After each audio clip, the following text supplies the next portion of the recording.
Maar die ouens wat vanmôre hier was, en die vanaand nie is, en ouens wat glad nie is vanmôre of vanaand nie is. Kyk, so babetjie wil ek hê. En tog het ons hulle in die kerk. Hulle is in die kot, dan ruk hulle die kot so. As jy die Bybel wil omgee, om vir hom die Bybel te lees, dan skree hy wil die Bybel hê nie. Hy soek purity. Vreeslik, né? Nou God vir ons wat die Here wil dien. Ons gaan dit al meer sien, na mate die tyd aankom, en die Here al nader kom. Sy koms al nader kom. Gaan ander kerke al voller word. En nou gaan ouens sê, nee, maar hoekom word ons kerke dan al leeg? Wil ek vir u sê, omdat die kerke wat voller word, die gemaklike godsdienst bedien. Die godsdienst wat almal woestyn toe moet vat om gelouter te word aan die einde van die dag. Die kerke wat min is die kerke wat in die waarheid vashou. En u sal dit al hoe meer sien. En dis 'n remnant wat die Here gesê het, in die laaste dae sal hy hulle kom haal. Mag hy kerke, mag God hulle seën met hulle vol kerke.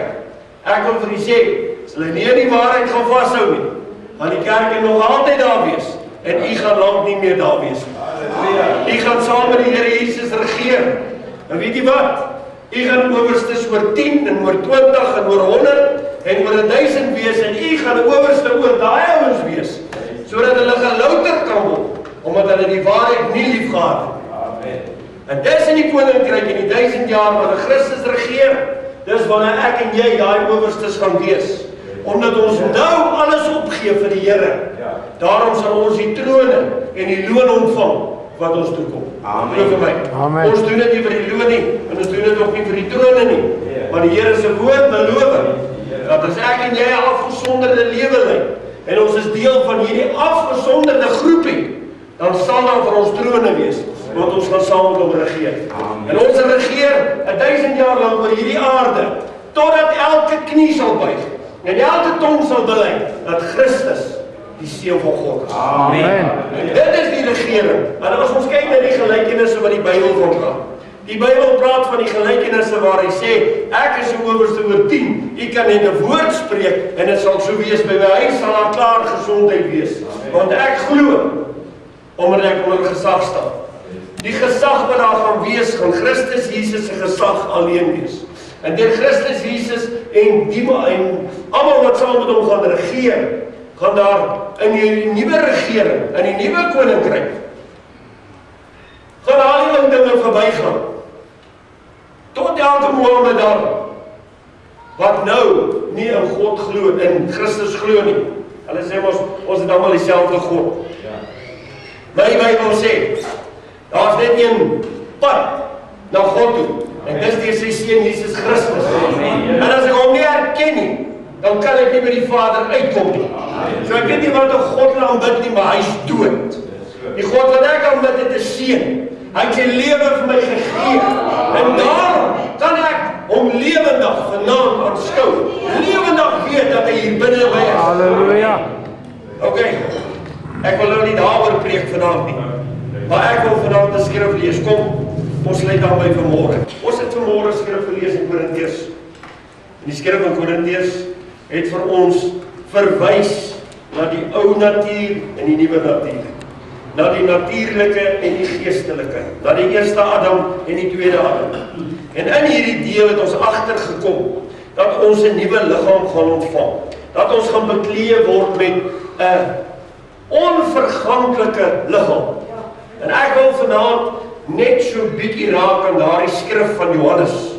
En kom ons lees dit saam, Johannes 21 vers 6. Nou, ons is besig met die Openbaringe van Jesus Christus. 21 vers 6. En hy met 'n hoofletter sê vir hulle, gooi die net aan die regterkant van die skuit en julle sal kry. Onderstreep die regterkant. Regterkant is vir jou en my vanaand van uiterste belang om aan die regterkant is altyd die regverdige kant, altyd die kant waar Christus homself openbaar. Hy sê deur sy reddende regterarm, alles wat regs is vanaand. Ek praat nie van die AWB nie, maar alles wat regs is vanaand. In ons Christelike geloof, kan ek het so noem, vanaand, dan kom ek in die moeilikheid in. Alles wat in die regterkant is, van die Vader, dis alles wat voorgesê word, mooi so, goeie, getroue dienste. Alles wat in die linkerkant is alles verwerplik, dis alles ongeregtigheid, dis al die bokke. Ok, dis in die linkerkant, en dis vir hulle wat die Here sê, werkers van ongeregtigheid, vat hulle en werp hulle in die poel van vuur. Dis aan die linkerkant van God. So ek en jy moet sorg dat ons aan die regterkant van God is, want dan is ons skape van sy weiding. Want die skape was regs, die bokke was links, en daar het 'n skeiding gekom tussen die skape en die bokke. Jy ken die skrif, right? Kom ons lees verder, vers 6. En hy sê vir hulle, gooi die net aan die regterkant van die skei en julle sal kry. Hulle het toe gegooi, en deur die menigte van visse was hulle nie meer in staat om dit te trek nie. Dit klink nogal bekend. As ons terugdink aan Jesus, voor hom opgestaan het, want hier is dit die opgestane Christus, wat het nou vir hulle sê. Let wel, as ons terugkyk na die heel eerste keer, toe Christus gekom, Jesus gekom het, in sy aardse bediening, toe kyk hy na die disippels, toe sê hy, vat die net en gooi hom aan die regterkant uit. En toe Petrus die net aan die regterkant uitgooi, jy kan onthou, toe is die net vol vis. Maar wat het gebeur? Die net het geskeer. Ander disippels het van die kant af aangeroei gekom om hulle te help. Maar met die geskeerde nette het hulle 'n klomp vis verloor. Dis in Jesus se beginstadium van sy bediening. Nou kom die opgestane Christus. En hy kom en hy sê weer vir hierdie disippels, by wie hy nou 3,5 jaar gespandeer het. Gooi die net aan die regterkant. Nou kom ons lees wat staan.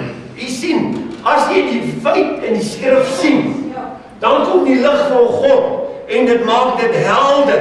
En ewe skielik sien jy goed wat jy gister en eergister nooit gesien het nie. Kan jy verstaan? Dit is hoekom ek sê, dit is baie belangrik om Bybelstudie te doen. Want jy kry die lig van die Here op die woord. En daardie lig verlig u aan die binnekant. Dit is wonderlik as ek en jy verlig word aan die binnekant. Maar weet jy wat, daar is baie donker plekke hier binne waar goggas wegkry. Maar as ek die woord wat 'n lamp vir my voet en 'n lig vir my pad is, as ek dit begin bestudeer en dit begin vir my oopgaan en hierdie lamp begin skyn hier binne en die lig begin skyn hier, dan begin ek vir Japie raak sien. En dan raak dit al hoe makliker om van Japie ontslae te raak en plek te maak vir Christus, dat hy inkom. En die ou Adam Japie se plek te kan vat. Kan jy verstaan vanaand? Dis by my. Amen. Baie kom ons kyk wat sê die woord vir ons hier. Vers 6 B gedeelte. Hulle het toe gegooi en deur die menigte van visse was hulle nie meer in staat om dit te trek nie. Dit klink bekend. Maar by die eerste een is gesê en die nette het geskeur. En van daai visse het uitgekom en weggekom. Maar let wel hier.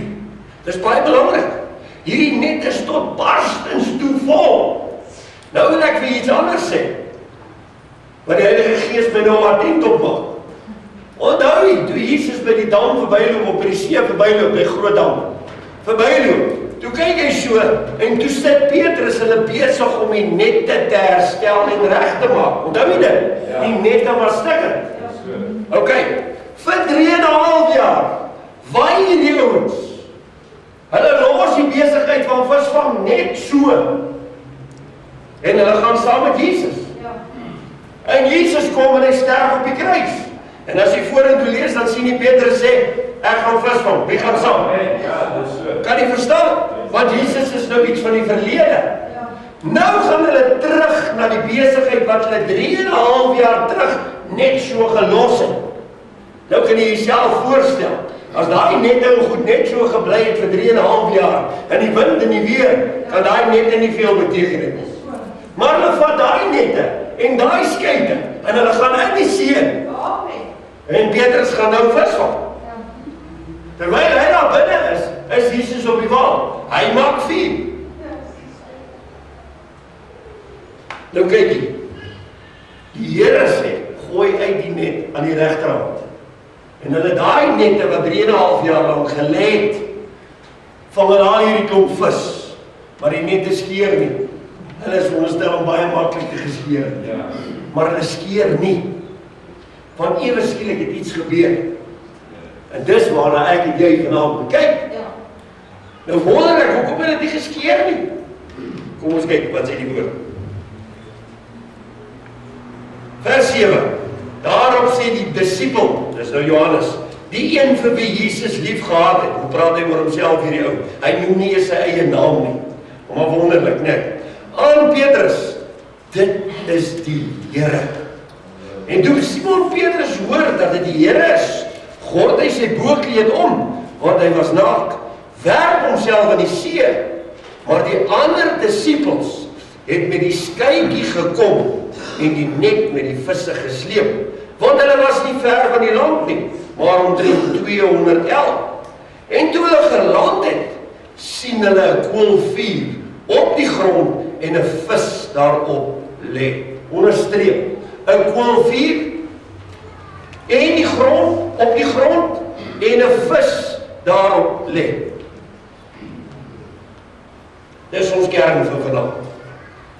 'n Koolvuur, baie belangrik, hierdie koolvuur. Op die grond en bo by die koolvuur lê daar 'n vis. Hoekom sal dit wees? Kom ons kyk. Vers 10 sê, Jesus sê vir hulle, bring van die visse wat julle nou net gevang het.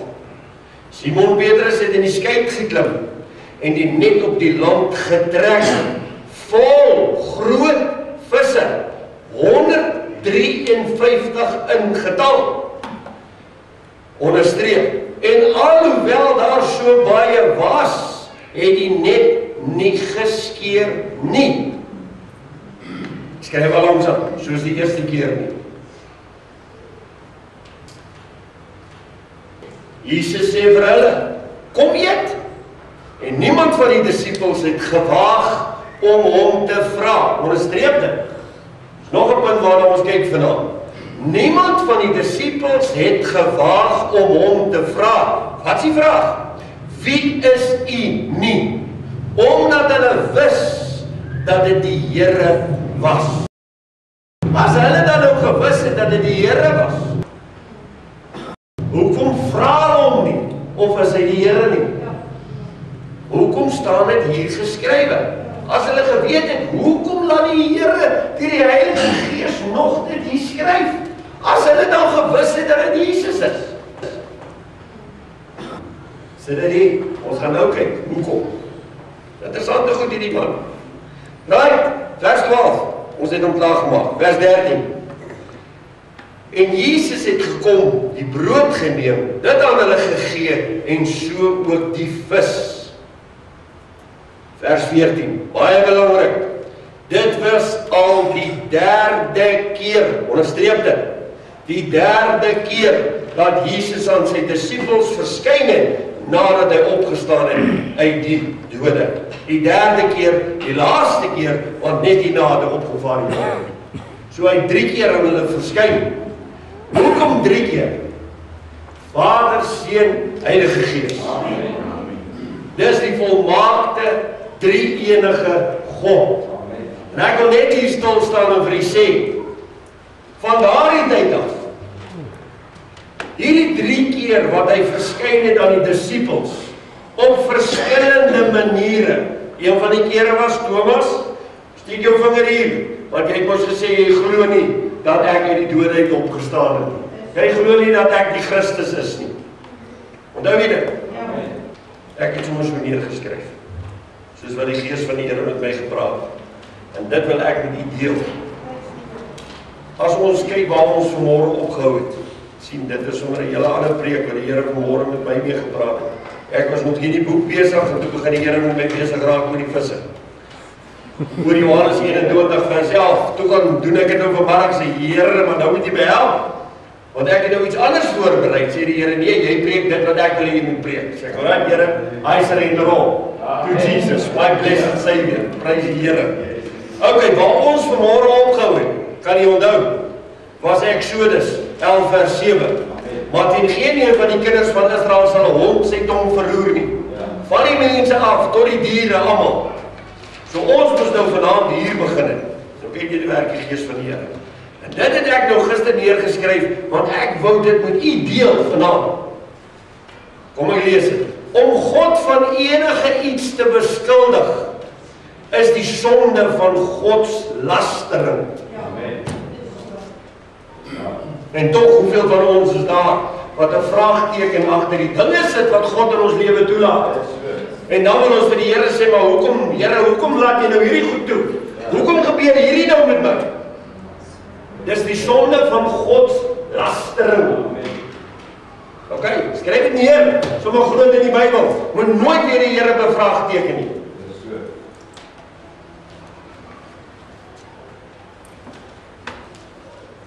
Weier om enige werke van God te bevraagteken. Weier dit. Iemand anders by jou kom en sê, ek weet nie hoekom die Here nou hierdie goed toelaat. Verduidelik vir hom, jy is besig om te laster teen die Godheid. Bly stil. God weet die beste. Dis die Heilige Gees se dissipline wat nou oor jou kom. Aanvaar dit, leer daaruit, sien wat die Here vir jou wil sê en waarmee hy met jou wil praat. Dit is een punt wat ek neergeskryf het. Die ander punt is, sien in dat die bose 'n vuur is, wat God gebruik om jou en my lewe te heilig. Amen. Hy gebruik Satan as 'n vuur om jou en my te heilig.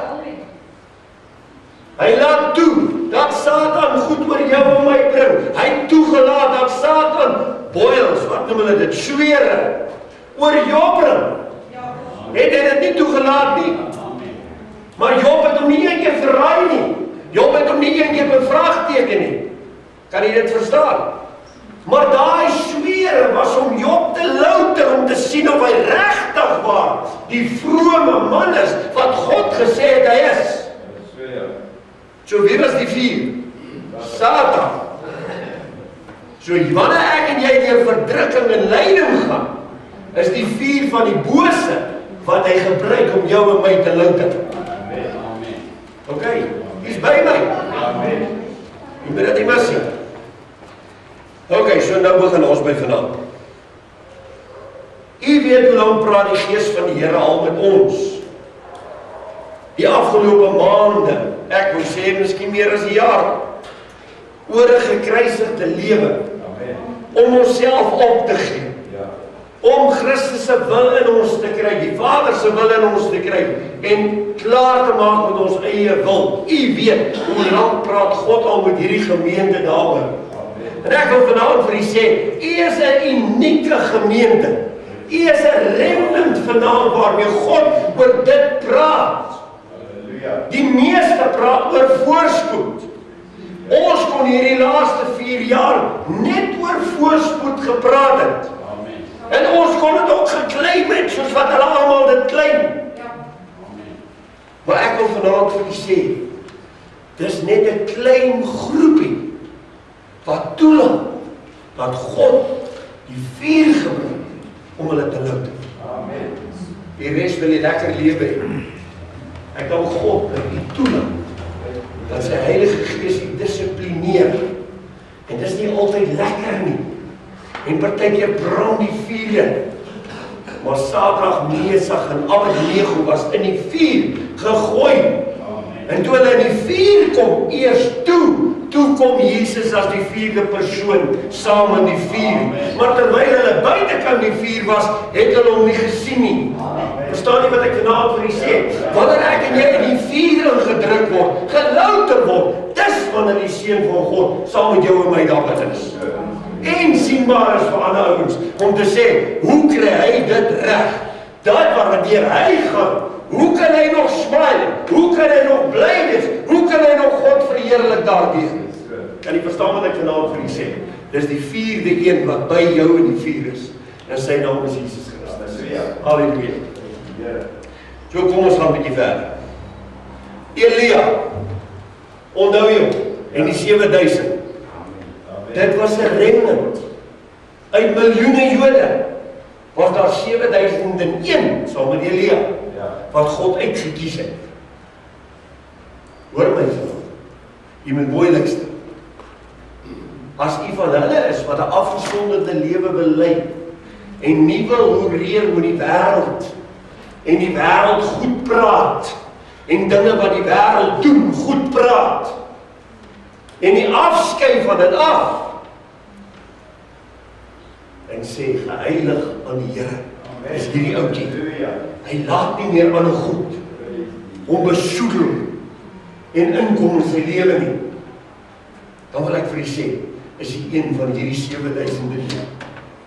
As ons kyk na Aaron en sy seuns, die hele volk van Israel, miljoene, 12 stamme van Israel, een stam die Lewiete word uitgekies. Uit hierdie een stam uit net na Aaron en sy familie. Afgesonderde remnant. Kan jy dit vanaand kry? Amen. Elke keer wat God net 'n klein bietjie. Ons is nou 'n geestelike Israel. Met al die nasies en al die volke van die wêreld. Kan almal deel hê daarvan.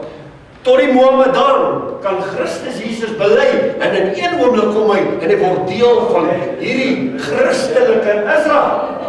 Maar binne in hierdie Christelike Israel, soos ou Israel was, gaan daar net 'n bietjie wees wat bereid gaan wees om alles op te gee. Ja, prys die Here. En hulle rug op die wêreld te draai. Maar God gee dat u wat vanaand hier is, een en elkeen een van hulle sal wees. Amen. Amen. Dis 'n moeilike pad. Ek wil dit vir u sê. Ek wil vanaand vir u dit uitspel. Dat hierdie pad, hulle kan vir my sê net wat hulle wil. Ek weet wat die Gees van die Here hier binne my spreek. Al vir baie lank al. Ek wil vir u vanaand uitspel dat hierdie pad wat ons ontloop, gaan al moeiliker en moeiliker en moeiliker raak.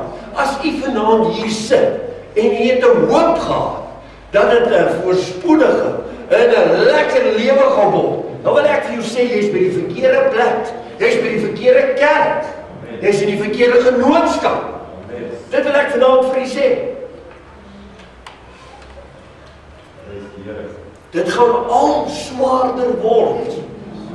Ons is in 'n drukgang. As ek vanaand kleer mag sê, en ek weet ek mag dit nie sê nie, maar kom ek wil net dit sê. Ons blankes het op die afsaksels gesit soos moord. Amen. En God het besluit, hierdie ouens wil my nie meer dien nie. Amen. Hulle voorvaders het my gedien. Hulle voorvaders het geloftes aan my gemaak. Hierdie ouens wil my nie meer dien nie. Hulle wil my nie meer eer nie. Hulle praat met hulle lippe, maar hulle hart is ver weg van my af.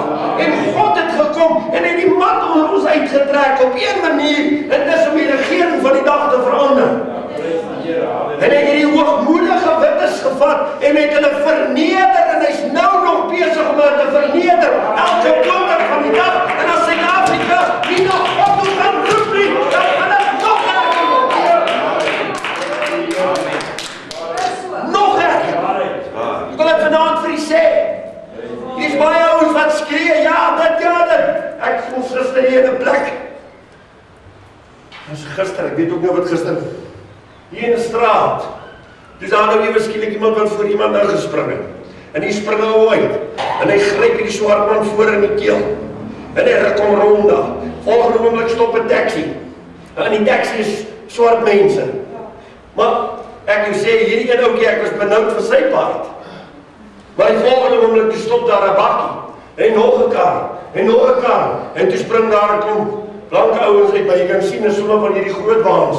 En hulle kom so aangestap. En toe hierdie swart man sien, daar kom nie nog taksies by nie.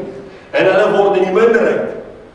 Toe spring hy in sy kar, en toe jaag hulle weg. Maar hoor vanaand wat ek vir julle sê, dit wat ons sien, is net 'n derde van die ysberg, wat uitsteek. 2/3 is onder is 'n kookpot, besig om te broei. En hier gaan verskriklike dinge gebeur in hierdie land. Glo my, ek is nie doemprofeet nie. Ek vertel dit vanaand vir u. En weet jy hoekom sê ek dit vir u? Sodat u jouself kan regkry en in plek kry. Jare terug het 'n profesie uitgegaan. Net voordat 'n swart hand die hele Afrika gaan toemaak,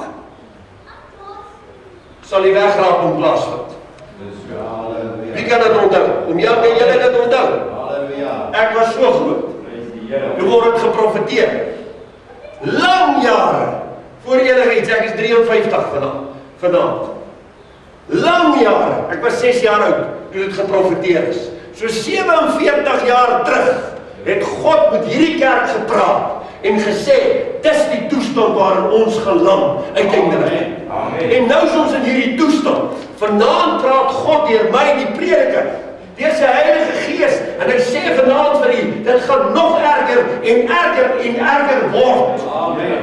Glo my, as dit nie erger word nie, sal daar nie 'n wegraping wees.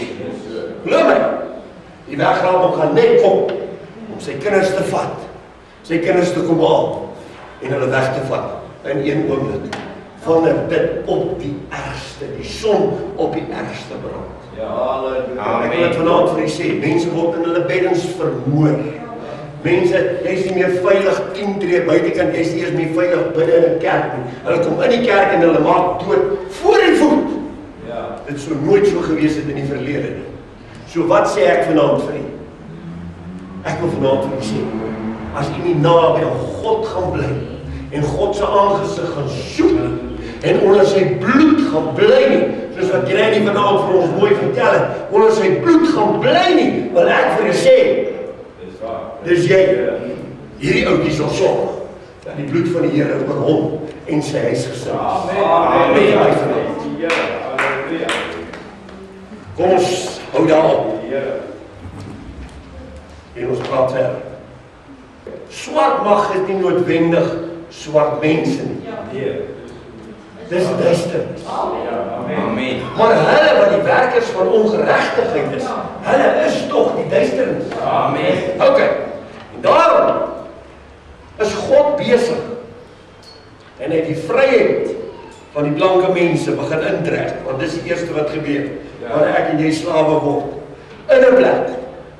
Ek onthou in Nehemia se tyd, toe Israel weggevoer is, en hulle was tot slawe gemaak, en God het hulle daar gehou as slawe, was daar van die Israeliete, wat so floreer het, in daardie omstandighede, met besighede, wat so ryk was, dat toe Nehemia die reg kry by die koning, dat die Jode kan gaan en die muur van Jerusalem gaan herbou en terugkeer na hulle eie stad toe, dat van hulle gesê, nee, jammer, ons gaan nie saam nie, ons sal vir julle die geld gee, ons sal vir julle die hout gee, ons sal al die goed vir julle gee, maar ons bly lekker in ballingskap. Kan jy dit glo? Dis ouens wat in Egipte is, wat wil jy uitkom? Hulle is happy in Egipte, hulle ken die pad, maar hulle wil nie die pad loop. Verstaan nie vanaf wat ek vir u probeer sê. Pas op dat ons nie in daai plek kom. U weet, wat is die waarheid vanaand? U weet, daar is net een manier. Christus Jesus is op pad. Hy kom 'n bruid al, 'n vlekkelose bruid. En hierdie verdrukkinge, dinge wat ek en jy moet deurgaan, die loutering, die vuur, is om hierdie bruid so skoon te kry, dat daar nie 'n kolletjie op haar rok gaan wees nie, dat sy spierwit gaan wees. En dis wat ek gou nou wil kyk vanaand. So, kom ons kyk hoe die Here dit deur 'n vis illustreer en deur 153 visse. So kom ons antwoord al die vrae. Ek gaan sommer vinnig daardeur werk, soos die Heilige Gees met my gepraat het. Christus is besig om 'n spesifieke werk op hierdie oomblik te doen. En dit is om die vleeslike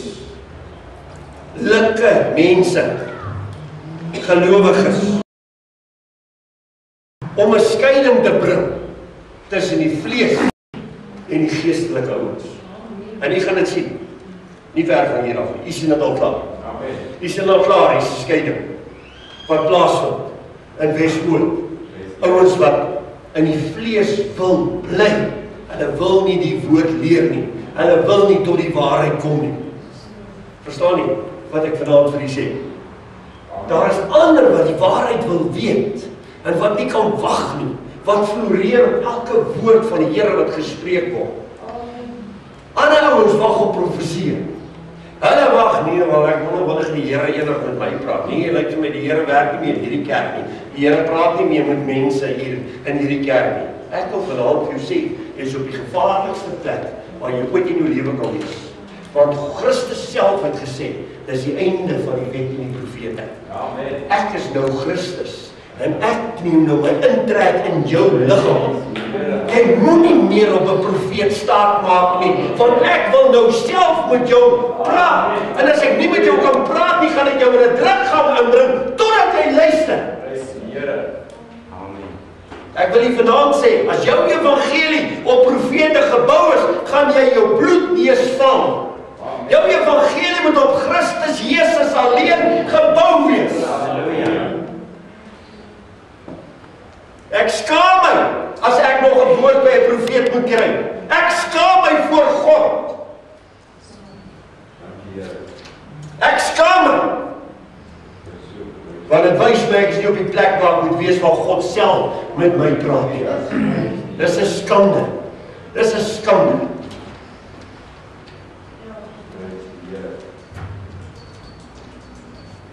As baie wat nie soos ek van die one. Baie sal vra of dit regtig Christus is wat so kan verskyn. Petrus het gekyk, hy het die Here Jesus nie erken nie. En baie in die kerk gaan kyk en hulle gaan Christus nie erken nie. Hulle gaan hierdie beweging wat hoe Christus begin werk, hulle gaan dit nie erken nie. Hulle gaan ouens soos Johannes, die liefde disipel nodig kry, wat 'n verhouding het, wat op Jesus se bors gelê het, nader aan die Here se lippe. Dis hulle wat hulle gaan nodig hê om vir hulle te sê, maar dis die Here. Amen. Prys die Here. Petrus kon dit nie sien nie. Hy was te ver weg. Daarom het hy gesê, kom ons gaan visvang. Die Here is nou dood. Maar Johannes het gesê, dis die Here. Amen. Johannes is die een wat Openbaring geskryf het. Hy het nie by 'n profeet gekry nie, hy het by God self gekry. Jy kan vanaand ook Openbaring by God self kry. Halleluja! Amen. Halleluja! Prys die Here. En tog hardloop mense agter profete aan. Vandag hier, môre daar, oormôre daar.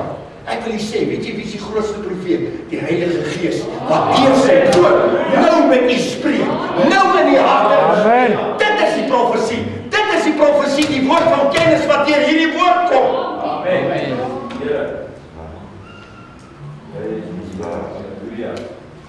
Jy moet dit leer, jy moet dit verstaan, jy moet dit vasgryp.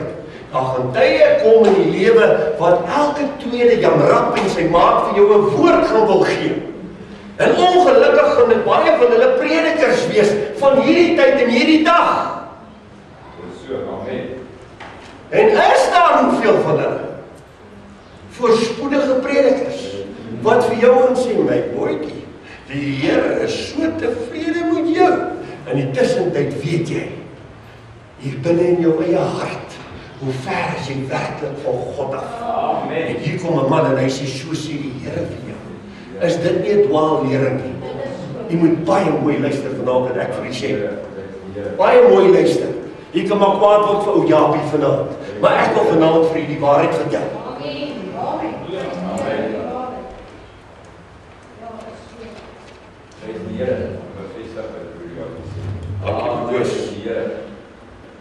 Okay, die heel eerste Ou Testamentiese manifestasie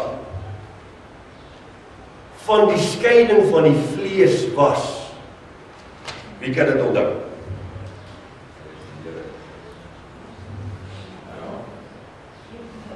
Abraham en sy nageslag. En wat sê God vir hom? van nou af, gaan al julle mans besny word. Aan die vooruit. En dit wat afgesny word, dit word weggewerk van julle af.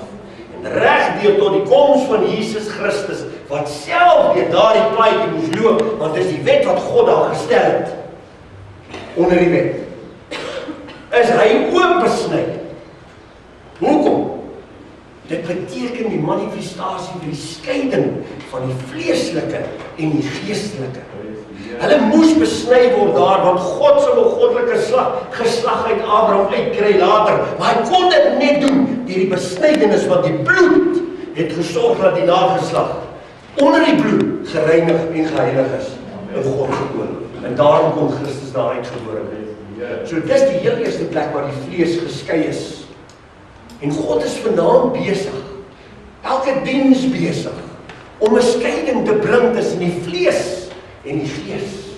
En jy sal hulle sien, hoe langer die lering aanhou, hoe minder word hulle. Want weet jy wat? Hulle openbaar hulle self, dat hulle nie van plan is om hulle vleeslike lewe op te gee nie, maar ander om op die dier se rug te sit.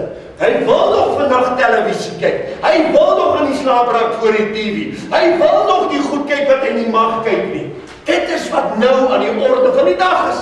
Amen. Sien vanmôre hier is 'n paar. Wie hulle gaap sulke lang gape. Dan dink ek, my broer, jy het of te min suurstof, of jy moes baie laat in die bed gekom het. Wat 'n skande. Om God se huis, waar die woord uitgaan, waar hy moet op en wakker wees, om elke woord te vang en nie te mis nie. Dis sit en gaap. Ek weet jou, hy gaap nie voor die TV nie. Hy is te angstig om te sien wat gaan nou gebeur. Ek sê angstig is om te sien wat die Heilige Gees nou gaan doen. Wat 'n werklikheid is hier onder ons. Nie waar nie. My broers en susters, kom. Ons gaan aan. Eerste manifestasie. Aan die einde van sy disipel, van sy bediening, het hy hierdie keer, sonder dat die nette geskeur het, geen visse verlore gegaan nie, want dit verteenwoordig die feit hier, dat dit wat die Vader van die Seun gegee het, het hy niks van verloor nie. Nou weet dit? Ja. Nou weet die skrif? Die eerste klomp is verloor, toe die nette geskeur het, toe die klomp weggekom. Maar hier kom ons na 3,5 jaar se opleiding van hierdie disipels, om disipels te gaan maak. En daar kom weer 'n toets om te sien, is hulle gereed vir dit wat hulle nou moet gaan doen? Of gaan die nette weer skeer, want dan die Here Jesus sy tyd gemors met hulle? Ek dink Petrus het verniet gesê, kom ons gaan vang vis. Ek vir jou sê, daai woorde van hom het 'n profesie oor homself geword. Want toe hulle daar kom, toe Jesus al klaar vir hulle gewag, hy het geweet, hulle gaan kom visvang. Hy het daar op die wal gewag vir hulle. Ok, nou luister mooi. Soos wat die Vader vir Jesus, want die Vader trek na die Jesus toe. Hy trek jou en my na Jesus toe. Anders kan ek en jy nie kom nie. Soos wat hy hulle getrek het na Jesus toe, so het Jesus vir die disipels geleer, dis hoe dit werk. So al hierdie visse wat die disipels nou getrek het, na hulle toe, sonder om een te verloor, het bewys dat hulle op die plek is waar Jesus maar kan teruggaan. Hulle het nie een verloor nie. Kan jy verstaan? Dit was die sienbare manifestasie van dit wat moes gebeur. Maar ons gaan nou kyk wat is 153, want dit is eintlik waar die kern van vanaand se woord lê. Hoekom het dit so gebeur? Dis nou wel om te sê, wel, dis Jesus Christus wat nou gestalte gekry het in hierdie disipels. Amen. Maar onthou die krag van die Heilige Gees was nog nie daar nie. Ja. Maar die manifestasie was daar vir dit wat sou kom. Die visse wat hulle sou vang. Hierdie is ook die einde van die bediening van Christus op die aarde. Net voor hy wegvaar, 153. Hierdie 153 het 'n simboliese betekenis. En dis waarna ek en jy vanaand moet kyk. En leer, hoe kom presies 153? Wat beteken dit? Kom ons kyk 'n bietjie verder. Die Griekse woord vir visse, wat in die gedeelte deur Johannes gebruik word, is verbind aan nommer 153. U onthou, lang terug, of 'n tyd terug het ons gepraat oor die vleeslike mens Adam, wat bestaan het uit 3 protone, 3 elektrone, 3 neutrone. 6, 6, 6. Onthou jy dit? Ons het gekom by Christus, ons het na Christus gekyk en ons het gesien, wow, 8, 8, 8, geen begin, geen einde nie. Onthou jy dit? Nou ons is vanaand weer by hierdie nommers. En ek wil hê jy moet dit baie mooi duidelik vanaand verstaan, want ek wil weer vir u so simbole gee, sodat u weer iets kan kry en ontdek en sê, ek het dit nooit in my lewe gesien en geweet. So kom ons begin by die eerstes. Jy moet skryf. Grammatika is dit wat die studie tussen woorde en nommers genoem word. In party tale word die letters ook gebruik as nommers. As ons vanaand dink aan die Romeinse syfers, onthou jy die Romeinse manier van skryf? Ons het dit ons geleer toe ons in graad 1 was en graad 2. Onthou jy, die enetjie wat jy gemaak het so? Daai enetjie het gestaan vir die letter 1, 'n U, maar dit het ook gestaan vir die letter 1 in Romeinse skrif. As ons bietjie verder kyk, sien ons maar hier's 'n V. Onthou jy, V is 'n alfabetiese letter, maar dit het eintlik gestaan vir 5. Nou jy dit? Bietjie verder kyk, dan kyk ons na X. Wat was X? Julle is slim. Die X was 10, maar die X was ook 'n letter van die alfabet. Right. As ons nou kyk na nommer 100, dan kom ons agter, dis 'n C. So dis letters van die alfabet. Maak hierdie hele ry nommers op. En as ons dan nou 153 vat, en ons vat hom na hierdie letter alfabet toe, van die Hebreërs, want hy werk op dieselfde manier as die Romeinse, sy letters is ook gekoppel aan sy nommers. Kom ons kyk waar ons nou. Die gaan ons vanavond iets leer. So waar. Op dieselfde manier is elkeen van die letters van die Griekse alfabet ook nommers. Wanneer ons na die Griekse woord, ek gaan dit spel, u met 'n kolletjie, C, T, H, u met 'n boepens, S, het jy hom, ictus. As ons na hierdie Griekse woord ictus kyk, wat vis beteken, wat deur Johannes gebruik word, is sy waarde, as ons teruggaan na die nommers toe, jy moet dit nou kry, 1, 2, 2, 4, of 8 maal 153. 8 maal 153. Hoeveel visse het ons? 153. Waarvoor staan Christus? Nommer 8. Geen begin, geen einde. 8 maal 153. Jy moet dit nou mooi kry. Ek doen dit nou mooi stadig, sodat jy dit mooi kan verstaan. 8, soos ons al reeds weet, is in die verlede gesien het, verteenwoordig 'n nuwe begin. 8 keer 153. So met ander woorde, hierdie visse, wat hierdie disippels nou gevang het, en die net het nie gebreek nie, was die finale keer, wat die visse by mekaar gemaak is, en die een is verloor. Want hierdie vis is aan die regterkant gevang, nadat Christus opgestaan het uit die dode uit, en hier verskyn het aan die disippels. Dit was 'n manifestasie van al die regverdiges, 153, die remnant, wat net nadat het Christus hemel toe gevaar. Daar gaan baie min ouens agter hom aanvaar. Glo vir my vandag.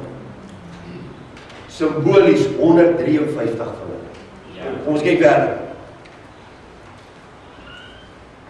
Onthou die 8. 8 was dit wat die verbond gedoen het tussen Abraham en God, met al die vleis wat in die helfte gesny is, en hierdie ou op die vorm van 'n 8 deur alles geloop het. Onthou jy, geen begin, geen einde nie. Maar dit was ook die begin van 'n nuwe era, Christus se era, wat sou kom, want hy sou die finale lam word. Maar hierdie was die verbond tussen Abraham en God, terwyl daar geen verbond tussen mens en God was nie. So iets niets. Elke keer met 'n 8 is daar iets niets. So kom ons kyk bietjie verder.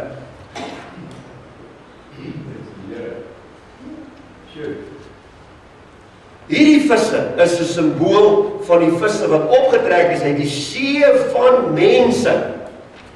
En hulle is op pad om nuwe skepsele in Christus te word. Met ander woorde, hulle gaan die klomp wees waarin Christus finaal gestalte gaan kry. Hulle gaan hulle wees wat saam met Christus gaan regeer vir die 1000 jaar. Ek moet definitief sorg dat ons een van die visse is. Kom ons kyk net na hierdie merkwaardige aangeleentheid. Daar is baie ander titels wat ons kan vergelyk vir die uitverkose of die uitverkiestes van God, wat almal meervoude van 153 is. As ons kyk na seuns van God in die Hebreëse Ou Testament. Iemand het my SMS gestuur. Seuns van God. Wat is dit? Daar gaan hy, my broer. As jy nou maar net weet, jy bevestig my woord. Prys God. Amen. So die spreekdeel, seuns van God in die Hebreëse Ou Testament staan geskrywe in Hebreëus. Benny, B-E-N-I met 'n kolletjie, Benny. H-A, apart. Weer 'n spasie, Elohim. Soos dit dan een sê, seuns van God in Hebreëus is dit Benny Ha Elohim. Amen. Dit beteken seuns van God. Nou leer jy sommer vanaand Hebreëus. Nou God, onthou dit. Nou kom ons kyk, wat se woorde presies 153 is. Kom ons gaan terug na die visse toe. Ons het 153 visse aan die regterkant van die boot, en Petrus hulle uitgetrek, en dis die regverdiges wat dit verteenwoordig, wat klaar Christus aangeneem het, Christus gestalte gekry het, en daarom is hulle naam seuns van God. Wat is ek en jy vanaand? Seuns en dogters van die Allerhoogste God. Is ons nie? So ons is vanaand deel van die 153. Halleluja! Is dit nie wonderlik? Kry jy dit? Ons gaan met jy verder. Dan met jy verder. In die Grieks, in die Nuwe Testament, is die spreekdeel mede-erfgename, wat eintlik sê heirs of the Father. Hy mooi liedjie, wat ons altyd sing. We are heirs of the Father. Beteken ons mede-erfgename.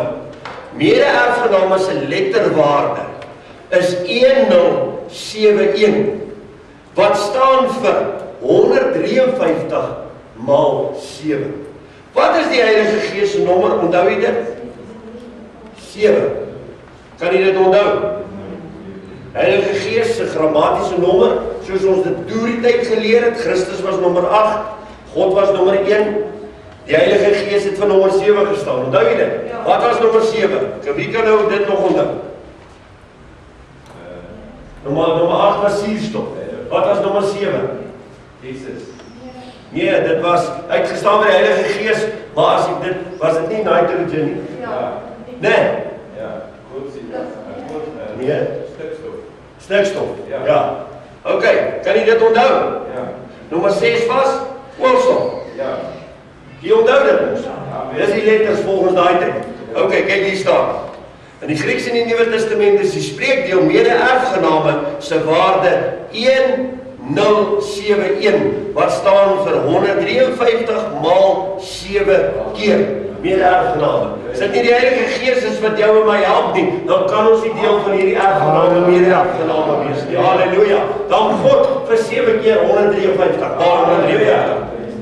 Die skepingswerk van God is, as ons dit noem, en ons vat dit, die skepingswerk van God, en ons verander dit in nommers, dan kom ons by 1,224, wat staan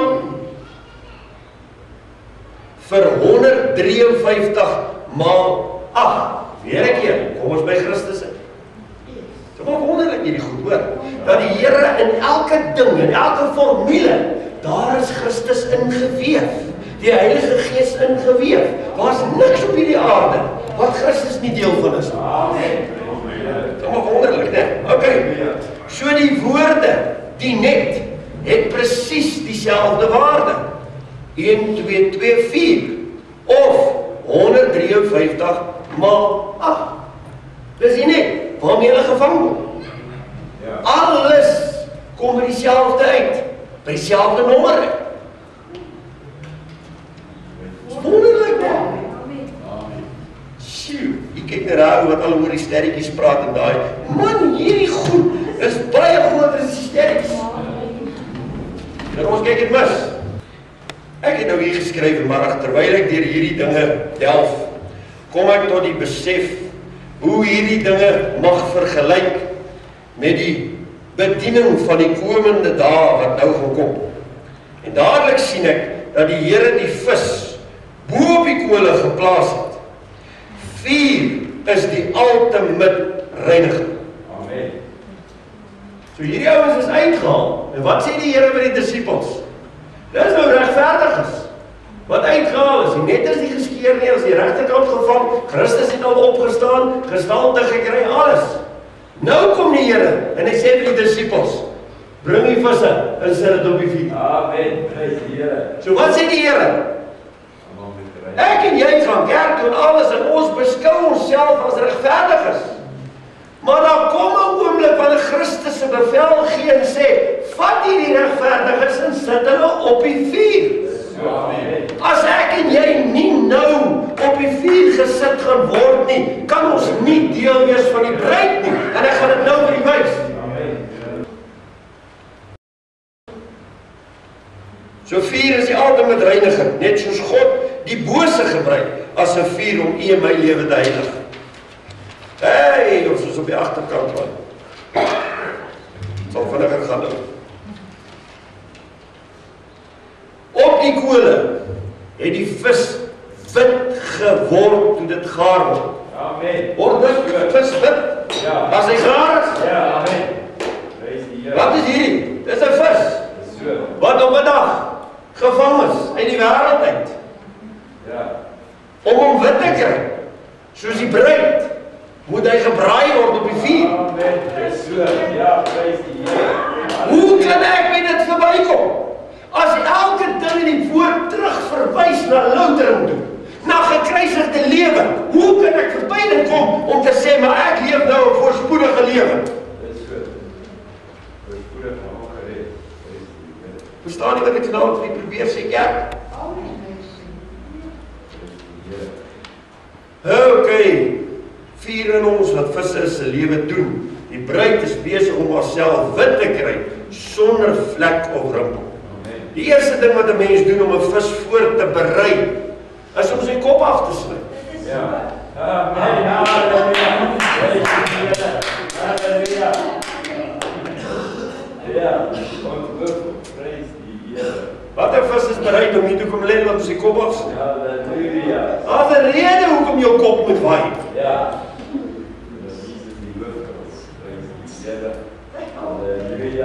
Wat wonderlike goed in die Bybel hoor nie, ek jou sê. So die eerste ding wat 'n mens doen, om 'n vis voor te berei, sy kop af te sny. Dit simboliseer om geen kop van sy eie te hê nie, maar om Christus se hoof aan te neem as hoof oor alles. Amen. Petrus het nie die Here erken, totdat Johannes dit vir hom uitgewys het nie. Ek glo hierdie dinge gaan net so gebeur in die toekoms. Party sal die Here sien met vis wat op die kole braai, en hulle sal hom nie dadelik herken nie. Baie sal bevraagteken of die Here regtig die een kan wees wat sy mense of sy visse op die vuur gaan sit om deur toetse en lydinge te gaan. God is liefde. Hoe sal hy dit nou doen? Wanneer al hierdie goed binnekort oor die aarde gaan kom, kan God die oorsaak van dit wees? Almal gaan die vraag vra. Hy is God, hoe sal hy nou? Ek en die suster praat vanmiddag oor. Waaroor het ons gepraat? Kindertjies wat wegraak. Ja. En ek wil die waarsku vanavond. Pas die kinders op. Ja, amen. Ek het die e-pos gekry, hulle soek nou 10.000 klein kindertjies. Ja. Wie het dit vir my gestuur? Iemand het dit vir my gestuur. Hulle soek nou 10.000 en dan hulle al hierdie getuienisse daarby van mense wat se kinders geroof is. Ja. En amper geroof is. En weet jy hoe doen hulle? Hulle sit hulle hand op die kleintjies se skouer. En onmiddellik as hulle die hande op sit, is daar spuite. Onmiddellik word daai kind verlam en verdoof. En hulle stap met daai kind net waar hulle wil. Ek wil sê, pas op. Hulle soek hulle nou vir die sokker. Kan nie glo, 3 jaar oud. Kindertjies so goed. Is in 'n toestand wat ons nou in beweeg. En weet jy hoekom? God laat al hierdie goed toe, sodat die kerk op hulle knieë kan kom, maar die kerk wil nie bid nie. Jy kan maar na ons bid hier kyk. Dis net 'n paar. Amen. God is besig om die kerk te suiwer, te sif met al hierdie goed wat nou gebeur. OK, ons gaan. Ek wil nie in al die politiek betrokke raak. Sê net vir jou, wees wakker en waaksaam. Amen.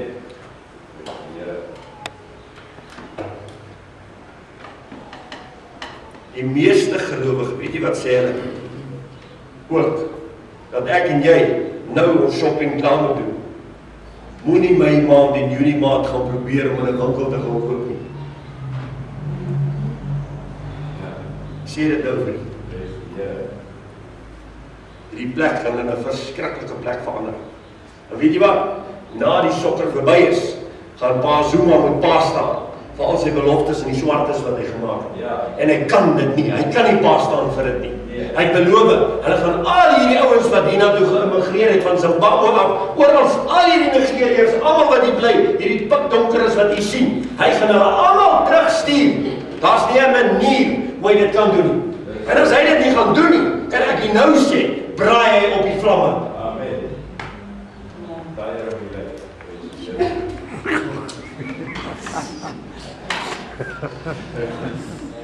OK, die meeste gelowiges is vandag onwillig om hulle koppe af te gee. Ek bedoel daarby, hulle eie wil, self wat heers, self wat rigting gee, en nie God nie, en sal daarom nie dit erken en weier, dat dit God se wil is, dat dit gebeur. Maar kom ons kyk, wat sê Johannes? Hy sê dat vir iemand om sy kop te verloor, dit baie nodig is, om as 'n oorwinnaar te kan wandel in die toekoms. Openbaring 20:4. Amen. Kom ons kyk bietjie wat sê Openbaring 20:4.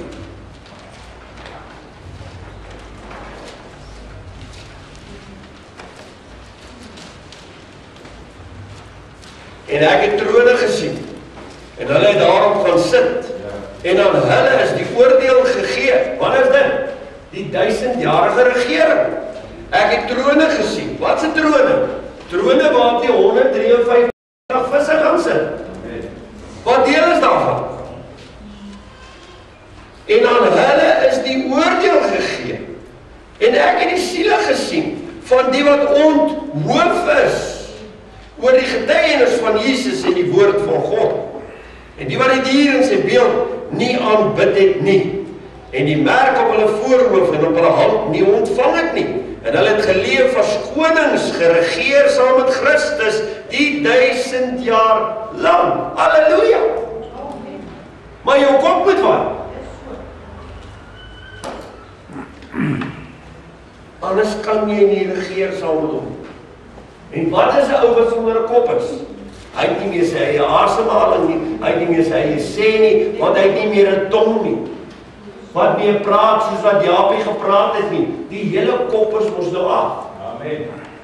So wanneer Christus die hoof van hierdie liggaam word, dis wanneer die visie wit geword het. Kan jy verstaan? Amen. En daai visie wat wit geword is deel van die bruid wat wit is, wat Christus kom maak. Maar wonderlik hoe die Here hierdie goed maak. Dis alles simbole. Ek en jy moet dit net mooi raak sien. Dis waar. OK. Openbaring, soos ons dit al reeds behandel het, is 'n boek van gelykenisse. Om onthoof te word is simbolies om een se seggenskap oor hom of haarself op te gee en Christus te volg waar hy ons ook al lei. Soos ons hier kan sien, sal Christus hulle wat die Vader na hom toe getrek het, lei om 'n gekruisigde lewe te lei en om baie dinge te lei ter wille van sy naam, en daarvoor sal hulle trone ontvang en die opstanding uit die dode, om saam met Christus te regeer in sy koninkryk, en dit is die 1000-jarige regering. Halleluja. Daarom ook wonderlik. Kom ons gaan na Psalm 105 toe. Ons is amper klaar. Psalm 105. Vers 17. Nou, ek wil afsluit met die Josef generasie. Want dit sluit baie mooi aan by die res van die woord. So kom ons kyk, wat sê die Josef generasie? Vers 17 sê, hy het 'n man voor hulle uitgestuur. Josef is as slaaf verkoop. Hulle het sy voete in boeie geknel. Hy self het in die eisters gekom. Tot op die tyd dat sy woord uitgekom het, die woord van die Here hom beproef verklaar het. Amen. Prys die Here. Kyk mooi wat staan nie. Tot op die tyd was hy in gevangenis, dat sy woord uitgekom het, die woord waarvan die Here wat hom beproef verklaar het. So wanneer die woord van God jou en my beproef verklaar, dis wanneer ek en jy uit hierdie verdrukking en uit hierdie pyn en lyding uitkom. Want ek en jy is getoets, gelouter, en nou sê die Here, hy is tevrede met jou en my, en hy haal ons daaruit. Kom ons kyk vers 19 of 20. Die koning het gestuur en hom losgemaak. Die koning staan vir Christus, of God in hierdie geval, en hom losgemaak. Die heerser van die volke, en hom losgelaat. Hy het hom aangestel as heer oor sy huis, en as heerser oor al sy goed. As ek dit so kan stel, Christus het nou hierdie posisie ingeneem. Hy het die leiding gelei op die aarde, onder sy eie broers, wat hom nie wil aanvaar nie. Dit is 'n tipe van Josef, wat verniel is op die aarde, geslaan is. Sy kleed het hulle gedobbel oor. Josef se kleed het hulle gesê, die diere het hom opgeëet. Onthou jy dit? Dit was alles verbintenisse. Ek het nou nog nie daaroor gepreek nie, maar jy kan dit vir jouself sien vandag. Dat Josef was 'n tipe van Christus, of Christus, Josef 'n tipe van Christus. Wat sou kom? Okay, so nou wat sê hy? Hierdie selfde Josef, nadat hy in die gevangenis was, nadat hy geslaan was, al hierdie goedes van hom af met hom gebeur het, is geneem. En die koning het gestuur en hom losgemaak. En die heerser van die volke, en hom losgelaat. En hy het hom aangestel as heer oor sy huis, en as heerser oor al sy goed, 1000-jarige regering. Om sy vorste te bind na sy begeerte. Kyk mooi. Wie is die vorste van Christus? Wie gaan dit wees? Die 153 visse. Die remnant. Hulle gaan saam met hom regeer. Nou wat staan hier? Wat gaan Christus doen? Hy word aangestel as heer oor die hele huis, as heerser oor al die goed van die Vader. In vers 22 sê, dan gaan hy die vorste vat, hy gaan hulle bind na sy begeerte, en aan sy oudstes, dis die ouderlinge van die gemeente, moes hy wysheid leer. So, dis wat Christus kom doen. Hy gaan jou en my vat, wat die remnant is, en hy gaan dinge oor ons bring. Hy gaan toelaat dat ons in tronke beland, terwille van sy naam. Dit is hoe die vorste gebind gaan word. Hoe anders kan hy die vorste bind? As dit nie is deur lyding namens hom nie, of vir hom nie. Kan jy verstaan? Dis tog hoekom ek vasgebind word. Ek word in die tronk gegooi, want hy het gesê, Christus, daar is net een pad, en dit is deur Christus Jesus. So wat kom die Mohammedan? Hy kom vang my, en hy sluit my toe in die tronk. Wat kom doen hierdie klomp met hulle voorvader geeste, wat nie in Christus glo nie? Hy vang jou, en jy sê, sy evangelie is nie die regte evangelie nie. Christus alleen is die pad, en hy vat jou, en hy gooi jou in die tronk. So wat gebeur nou? Christus laat toe dat sy vorste, ek en jy, wat sy naam verkondig, gevang word, in die gevangenis gewerk word, en daar sal ons bly. Die skrif in Openbaring sê dit mooi, vir 10 dae lang sal ons in verdrukking of in die tronke wees, en dan sal ons weer vrygelaat word. Jy het dit gelees, dis vir jou van die kerke wat dit sê.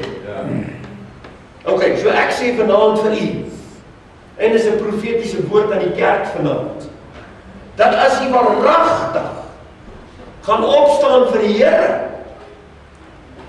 Kan jy nie anders as om in die tronk te land nie. Dis so, amen.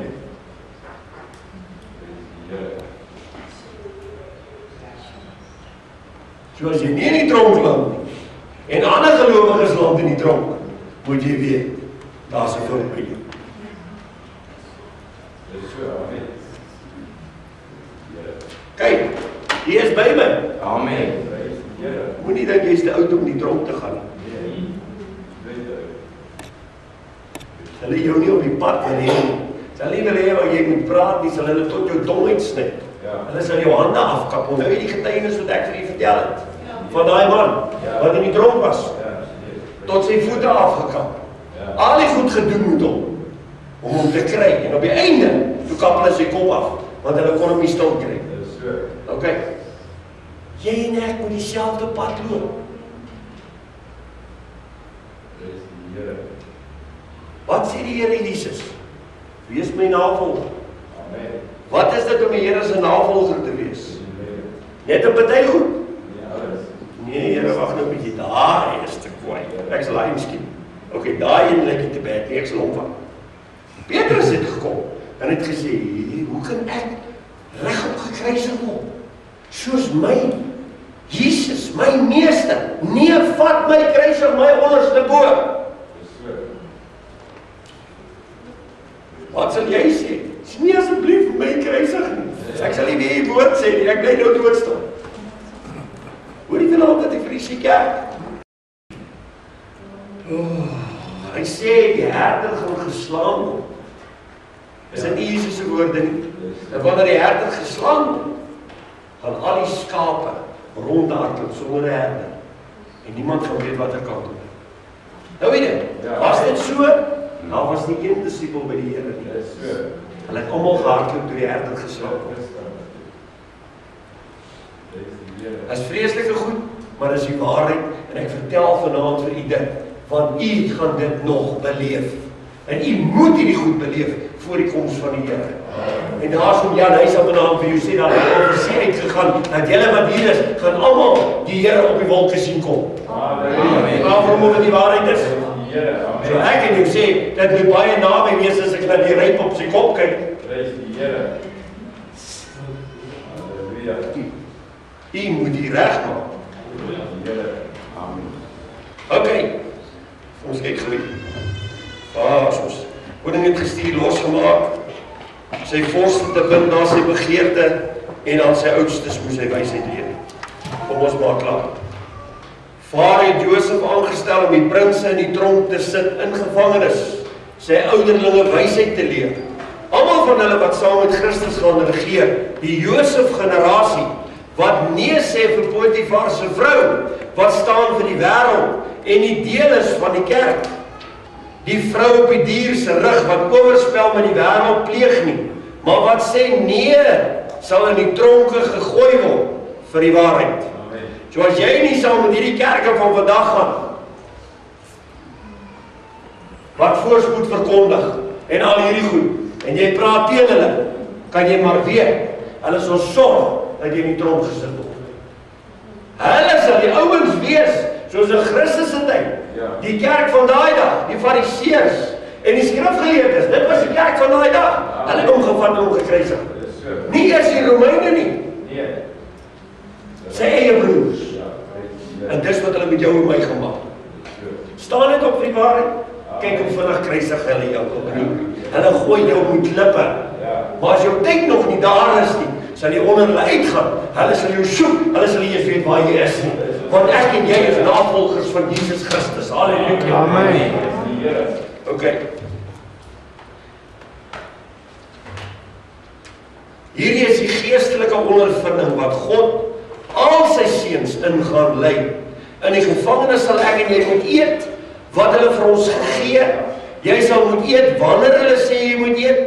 Jy sal rus wanneer jy aangesê word om te rus. Jy stort op tye wanneer hulle sê jy moet stort. Jy slaap wanneer jy gesê word om te slaap. Jy het geen sê oor jou eie omstandighede nie, maar moet elke beperking aanvaar. Amen. Ons praat geestelik nou. Kom ons sluit af. Net so moet alle oorwinnaars in Christus, die prinse, ons, die regeerders, die ouderlinge, eersgeborenes, leer om aan die einde te kom van hulle eie wil en net die Vader se wil te doen. As jy in staat is om hierdie boodskap te ontvang en te verstaan dat daar 'n lydingsproses is wat alle oorwinnaars moet stap, 'n geperste olyflewe en nie net 'n wyse maagd in die heilige deel te wees nie, maar oor te gaan en deel van die bruid te wees in die allerheiligste deel. Amen. Te veel maagde is wys en is hier in die heilige deel. Hulle word gepers, want hier word die olie in die lampies gegooi en so, maar nie genoeg om in die allerheiligste deel te kom. Ja. En hulle bly net maagde. Onthou, wie het gemeenskap met Christus? Die maagde. Nee, hulle is daar om die bruid te bedien. So wie het gemeenskap met Christus? Die bruidegom. Amen. Net die bruid.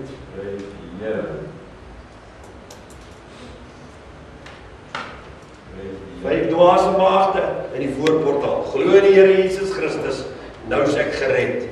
Nou gaan ek aan met my lewe net soos ek wil. Ek klim op die dier se rug, ek hoereer oor die wêreld, want ek is nou gered. Die Bybel sê glo in Jesus dan jy gered. Jy kan maar aangaan en hoereer en sondig soos jy wil. Maar die Bybel sê, geloof sonder die werke. Wat is die werke? Ek moet begin om nou 'n lewe in Christus te lewe. Ek moet hom nou begin volg. Ek kan nie daar bly nie. Want as ek daar bly, is my geloof dood. En daai ouens wat dood is hier, hulle gaan in die tweede opstanding opstaan, nie in die eerste opstanding. Wie is hulle wat in die eerste opstanding opstaan? Hulle het oorbeweeg. Hulle is hier in die heilige deel. Hulle laat toe om die kruis van Christus te dra. Laat toe om gepers te word. Laat toe om lydinge deur te gaan wat God oor hulle lewe toelaat. Ek wil sê vanaand, as jy 'n gebedslewe met God lei, sal daar niks oor jou lewe kom wat God nie toelaat. Amen. En glo my vanaand, as jy 'n gelowige is en jy lei nie 'n gebedslewe nie, kan jy maar weet, die Heilige Gees gaan jou bedien en jou dissiplineer om weer terug te kom en te bid en 'n geheiligde lewe te leef. So either way gaan jy nie wegkom. So hoekom sal ek nou wag om pad te kry? Hoekom gehoorsaam ek nie maar net en ek volg die Here en al sy weë. Hy sê ken hom in al jou weë en dan sal hy jou baie vir jou gelyk. Amen. Prys God. Wat die Here sy woord op die harte seën. Halleluja.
ons so groot moeilik is.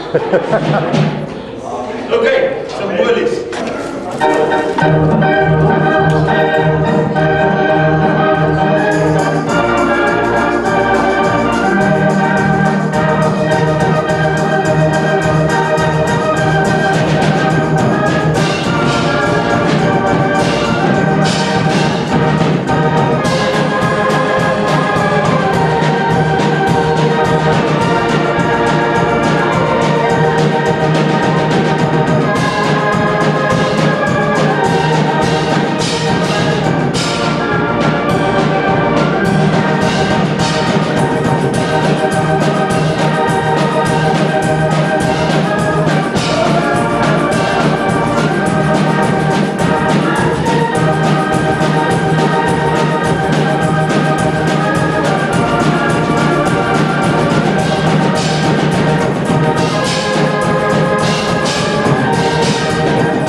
Ek wil vir julle sê, ek is trots op julle wat vanaand hier is.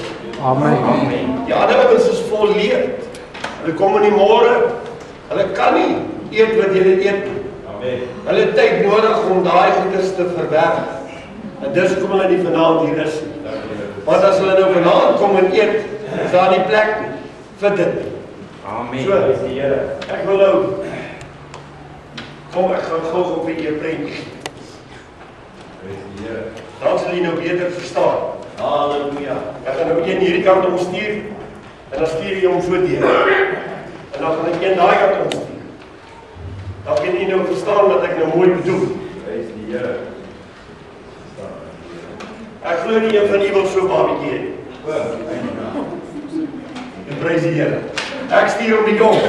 Dat hy net so 'n kykie kan kry na die gelowiges wat in die kerk is vandag. Halleluja. Dan sal hy besef ek kan God dank dat hy vanaand hier is. Amen. Amen.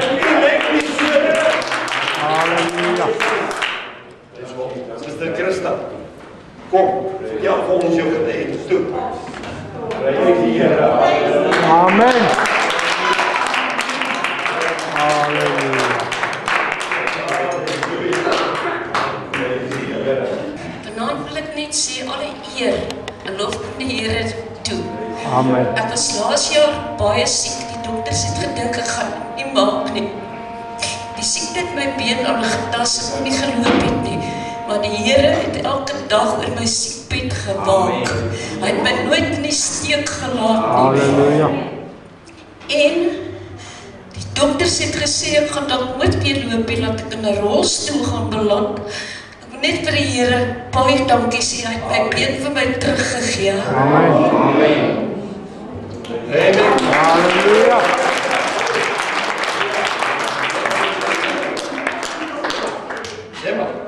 Ag, ekskuus, ek het iets vergeet. Dan wil ek net vir broer Dirk en broer suster Miriam baie dankie sê en vir die ander mense toe ek so siek in die hospitaal was wat vir my gebid het. Baie dankie. Halleluja. Goeienaand almal. Ek het vanaand so baie aan die Here voor dankie te sê. Ek sal eintlik 'n paar dae moet staan.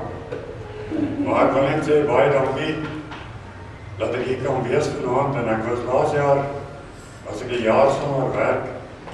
En ek was 'n ambagsman. Ambagsman, ek kry nie werk nie.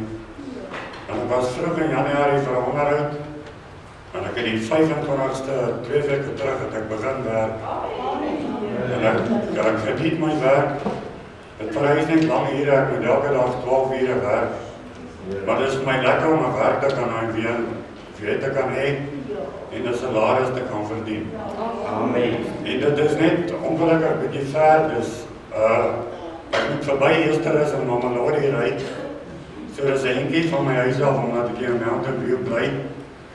Toe het ek my dood gewaarig oor vervoer. Jy weet van haar loop nie bus te daar nie. Ek het maar gebid en mense gevra om te help. En toe het ek op 'n manier dat ek 'n splinternuwe motorfiets gekoop. Dis nou nie 'n splinternuwe kar nie, maar 'n splinternuwe. En hy vat my werk toe en terug. En hy is baie vroeër in die aand by hy sê as hy ons met die kar. Amen.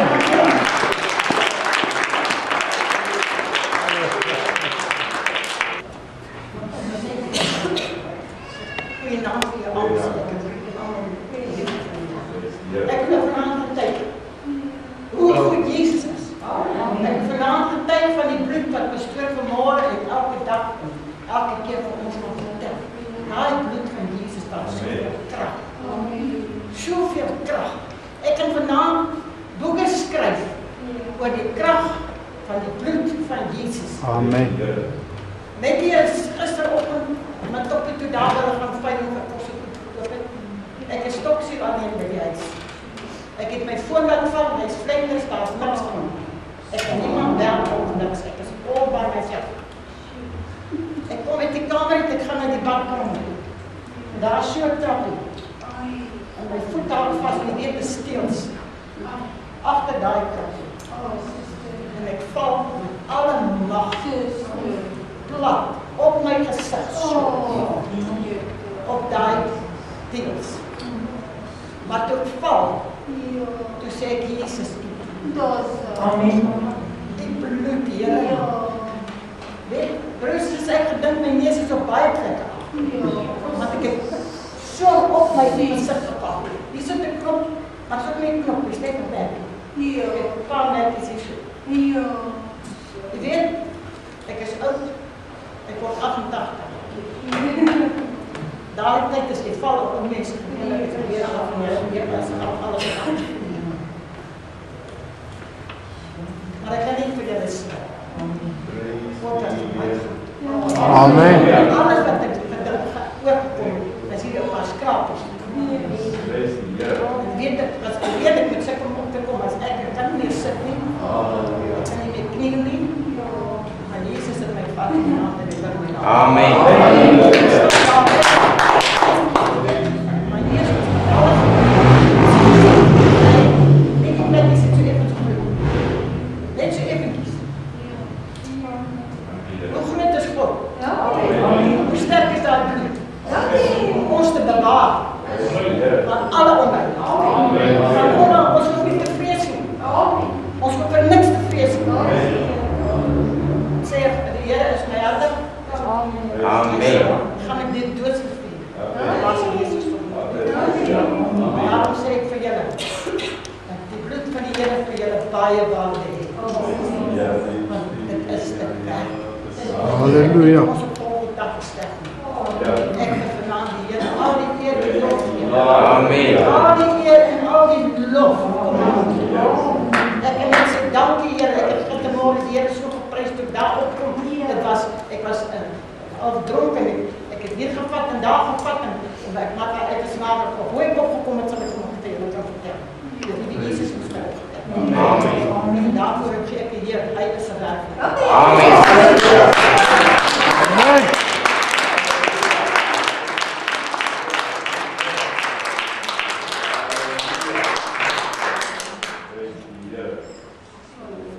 Amen. Ek is tot alles in staat. Amen.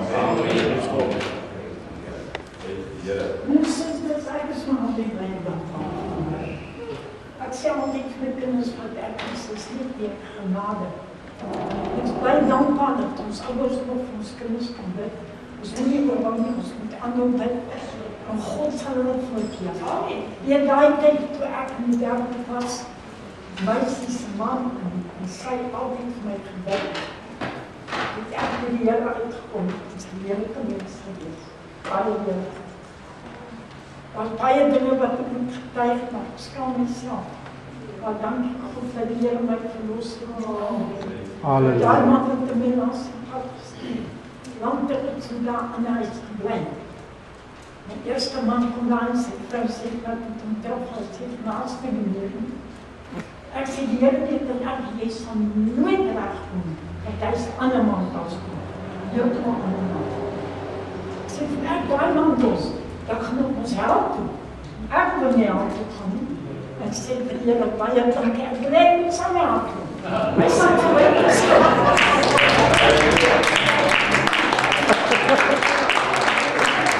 Amen.